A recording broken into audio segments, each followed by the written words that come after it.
সবাইকে বলি আগে বলো তোমরা কেমন আছো সবাই। আমার শরীর ভালো নেই, মনের দিক থেকে একদমই ঠিক নেই আমি।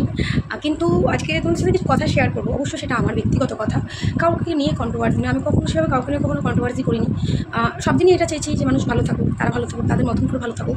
আজ নিজেদের মতন ওরা চেষ্টা করছে, ওরা থাকুক। যাই হোক, আমি এই ব্লগটার মধ্যে ওদেরকে নিয়ে কোনো কথা বলতে চাইছি না, কারণ কারণ নাম ধরে কথা বলে ভিউজ কামানো আগেও বলেছি, কোনো ইচ্ছে আমার আপাতত নেই, আমি করতেও চাই না। কারণ আমার নিজেরই ইউটিউব থেকে আস্তে আস্তে মনটা পুরো উঠে যাচ্ছে, আমার ভালো লাগছে না, আমার ভিডিও করতে আর ইচ্ছে করছে না, কিছু ইচ্ছে করছে না। তো সবার আগে তোমাদের যেটা বলবো সেটা হচ্ছে, তোমাদের অনেকের প্রশ্ন ছিল যে দিদি তুমি কি আর কাজে যাবে না, তুমি কি আর কাজে যাবে না। তো সেক্ষেত্রে আমি তোমাদের বরাবরই বলে গেছিলাম হ্যাঁ আমি যাবো এই মাসের শেষের দিকে যাবো। তো সেটাই তোমাদের জানাতে আসলাম। আমি 27 তারিখ বা 28 তারিখ করে আমি বেরিয়ে যাচ্ছি, কাজে চলে যাচ্ছি। কোথায় যাচ্ছি অবশ্যই প্রত্যেকবার যেরকম জানিয়ে যাই সেরকম এবারও জানিয়ে যাবো। বাকি তোমাদের যা যা নেগেটিভ কমেন্ট করার করে নিও, কারণ আমি এবার কেন এসেছি সেটা তোমরা খুব ভালো মতন জানো, আর আমি আগেরবারও বা কেন এসেছিলাম সেটাও তোমরা খুব ভালো মতন জানো। তো সেক্ষেত্রে বাকি চারটা কমেন্টস করে দেখো, যারা নেগেটিভ কমেন্ট করার তাদেরকে যত ভালো ভিডিও দাও তারা নেগেটিভ কমেন্টই করবে, তাদের কাছ থেকে ভালো কমেন্টের আশা করা যাবেই না, মানে প্রশ্নই ওঠে না ভালো কমেন্টের আশা, ঠিক আছে। তো সেক্ষেত্রে যারা নেগেটিভ বলার তারা নেগেটিভ করবে, তাতে আমার কিছু প্রবলেম নেই। আমি কোনো ব্লগ আজকে করিনি, সকালে যার জন্য আপডেটও দিলাম যে কোনো ব্লগ দিই, তো ভাবলাম একটু নিজের কথা একটু শেয়ার করি। অনেক তো হলো অনেকের কথা, এবার না হয় নিজের কথা একটু শেয়ার করি। তো আমি মানে নিজের জীবনে দাঁড়িয়ে আমি একটা জিনিসের শিক্ষা খুব বড় পেয়েছি, যে যেটা তোমার নয় সেটা তুমি হাজার চেষ্টা করলেও তুমি পাবে না। এটা তোমাদের সবার ক্ষেত্রেই বোধহয় হবে আমার মতনই। তোমরা নিজেরাও এই জায়গাটা থেকে খুব স্ট্রিক্ট থাকবে, যেটা মনে করবে তোমার নয় সেটাকে না হাসি মুখে ছেড়ে দেবে। কারণ কিছু জিনিস হাসি মুখে ছেড়ে দেওয়াটাই বোধহয় ভালো, কারণ ওই মানে যুদ্ধ করে চলার চাইতে আমার মনে হয় হাসি মুখে ছেড়ে দেওয়াটা অনেক ভালো। তো আমি এরকম আমার জীবনে অনেক কিছু হাসি মুখে ছেড়ে এসেছি, হাসি মুখে ত্যাগ করে দিয়েছি অনেক কিছু। অ্যাকচুয়ালি জানো তো, বলতে অনেক ইচ্ছে করে, অনেক কথা বলতে ইচ্ছে করে, কিন্তু ওই যে সবশেষে যে এটা মনে করে যায় এটা ওয়াইট, এটা একটা সোশ্যাল প্ল্যাটফর্ম, এখানে আমরা আমাদের ভালো ব্লগ দেবো, ভালো করবো, ভালো সিচুয়েশনগুলো তুলে ধরবো, কিন্তু কখনো নেগেটিভ দিকগুলো কখনোই আমি অন্তত ব্যক্তিগতভাবে এখানে হ্যাঁ বলতে পারো তুমি স্যাড ভিডিও করো। দেখো, সম্পর্ক থাকলে সবার সাথে ঝগড়া শান্তি থাকে, আর স্যাড ভিডিও ওটা একান্তই আমার ব্যক্তিগত, আমার ভালো লাগে ওটা। আমি আনন্দ থাকলেও আমি স্যাড ভিডিও করি, আমি কষ্ট থাকলে তো ছেড়েই দাও। আমি স্যাড ভিডিও করতে আমি পছন্দ করি, তাই আমি স্যাড ভিডিও করি। তো একটা জিনিস আমি আমার জীবন থেকে শিক্ষা পেয়েছি, যে যেটা তোমার নয় সেটা তুমি হাজার চেষ্টা করেও আঁকড়ে রাখতে পারবে না। 1 মাস 2 মাস 1 বছর 2 বছর 5 বছর 7 বছর, আলটিমেট তোমারটা কিন্তু তোমার থাকবে না। তুমি মনে করছো এটা আমার, কিন্তু না, ওটা তোমার নয়, ওটা হয়তো অন্য কারণ।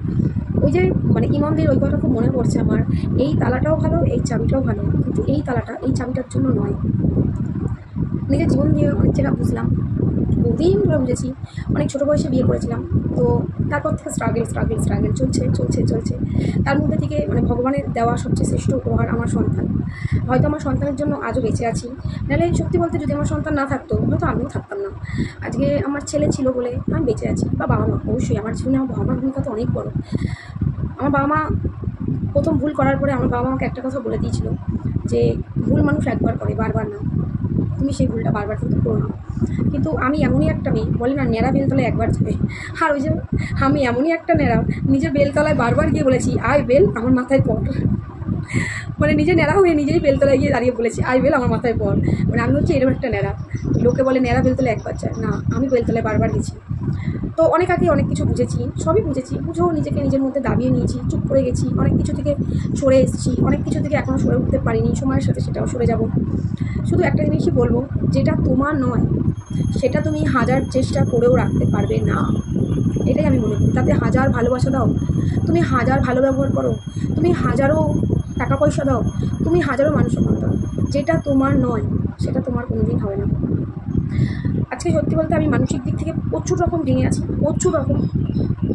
আর প্লিজ তোমাদের কাছে রিকোয়েস্ট, কী ব্যক্তিগত কারণ, দেখো সব ব্যক্তিগত কারণ তো বলা যায় না, তো এইটুকু নিজের, এটাই মানে নিজের কথা বলতে এটাই আমি শেয়ার করলাম, যে জীবনে যেটা তোমার নয় সেটা তুমি হাজার চেষ্টা করেও তোমার করতে পারবে না, ঠিক আছে। তো তার চাইতে আমার মনে হয় হাসি মুখে ছেড়ে দেওয়াটাই অনেক অনেক সম্মানের, আমি অন্তত মনে করি। কারণ যে বারবার তোমাদের বলেছি, আমার কাছে আমার আত্মসম্মানটা অনেক বেশি, তো হাসি মুখে ছেড়ে যাওয়াটাই আমার কাছে অনেক সম্মানের বলে মনে হয়। আগেও ছেড়েছি, ভবিষ্যতেও ছাড়বো হাসি মুখে। কারণ ওই কথাটা আছে না, টানাটানির ঘর ক্ষুদায় রক্ষা কর, ওই জিনিসটা ঠিক আমার হবে না। যেটা আমার শুধু আমার, আর কিচ্ছু চাই না আমি। তো জীবন থেকে অনেক শিক্ষা পেয়েছি, যত সময় যাচ্ছে তত শিক্ষা আরও বেশি পাচ্ছি। বলে না, বয়স কোনোদিন মানুষকে ম্যাচুরিটি আনে না, সময় মানুষের ম্যাচুরিটি আনে, পরিস্থিতি মানুষের ম্যাচুরিটি আনে। তো অনেক অনেক অনেক ঘা খেয়েছি, অনেক কিছু করে আজ এখানে এসে দাঁড়িয়ে রয়েছি। তো যাই হোক, আমি জানি না আমি কী বললাম না, আমার ইচ্ছেও করছিল না কোনো ব্লগ ভিডিও কিছু দিতে। তো ভাবলাম একটু তোমাদের সাথে কথা বলি, লাইভেও আসবো না, রাতে আসবো লাইভে, দুপুরে আসবো না। তো ভাবলাম একটা ছোটো করে একটু গল্প করে না একটা ভিডিওই দিই। তো একটা জিনিস সবসময় বলবো, সবাই এটা মাথায় রেখে দাও, যেটা তোমার নয়, তুমি যদি বুঝতে পারো এক কিঞ্চিত যে এই জিনিসটা তোমার নয়, সেটা মানুষ হতে পারে, সেটা কোনো জিনিস হতে পারে, সেটা কোনো খাবার হতে পারে, সেটা কোনো বন্ধুবান্ধব হতে পারে, যাই হোক হোয়াট এভার, যদি মনে করো এক কিঞ্চিত যে এটা তোমার নয়, সেখানে জোর খাটাতে যেও না, অধিকার দেখাতে যেও না, চুপ করে সেখান থেকে সরে আসো, ওটা তোমার নয়, ঠিক আছে? তো জানি না কে কী কমেন্ট করবা, নেগেটিভ কমেন্ট তো অবশ্যই আসবে। তো যাই হোক, আর হ্যাঁ, আমি চলে যাচ্ছি 27 তারিখ বা 28 তারিখ আমি বেরিয়ে যাচ্ছি, ফিক্সড ডেটটা তোমাদের জানিয়ে দেবো। আর হ্যাঁ, তোমার দাদা বাড়ি চলে গেছে ছিল, এই তো কটা গেলো, 1:30 নাগাদ গেলো, আমার খাওয়া দাওয়া হয়ে গেছে, আমাকে খাইয়ে দিয়ে গেলো, দুপুরের খাবার ও খেলো, আমাকে খাইয়ে দিয়ে ও বাড়ি গেল।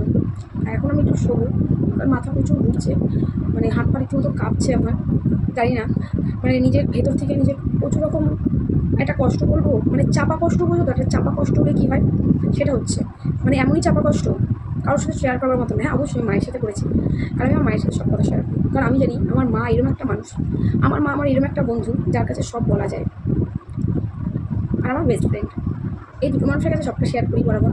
হয়তো কিছু ক্ষেত্রে মায়ের কাছেও সেটা শেয়ার করতে পারি না, যেটা আমার বেস্ট ফ্রেন্ডের কাছে করি, কারণ মা তো অনেক সময় কষ্ট পায়।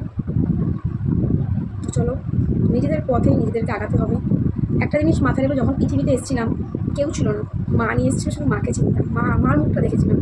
তো বাকি তো সময়ের সাথে সাথে সবার সাথে পরিচয়, চেনা জানা, কেউ না থাকলে কারোর কিছুই যায় আসে না, সবাই চলতে পারে। দেখো, আমি না কিছু ভুলভাল হয়তো বলছি, আমার ভালো লাগছে না, চলো আর কিছু বলতে ইচ্ছে করছে না, সবাই ভালো থেকো, সুস্থ থেকো। আর ওই যে বললাম, যেটা তোমার নয় সেখানে অধিকার দেখাতে যেও না। চল, টাটা।